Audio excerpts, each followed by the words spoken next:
تنوین یا نون ساکن کے بعد جب با آ جائے تو تنوین یا نون ساکن کو میم سے بدل کر غنہ اور اخفا کے ساتھ پڑھیں گے۔ اس کو اقلاب کہتے ہیں۔ تنوین کوئی بھی ہو، دو زبر یا دو زیر یا دو پیش کی تنوین ہو یا نون ساکن ہو، اگر ان کے بعد با آ جائے تو تنوین یا نون ساکن کو میم سے بدل کر اخفا کرتے ہوئے آپ ادا کریں گے۔ من بعدی، من بعدی۔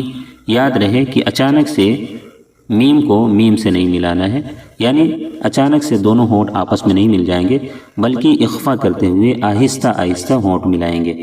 من بعدی، کہیں پر بھی اقلاب کا قاعدہ ہو وہاں پر آپ کو چھوٹا سا میم لکھا ہوا ملے گا، اس کو میم مقلوبہ کہتے ہیں، کیونکہ اقلاب یا قلب کا معنی ہوتا ہے بدلنا۔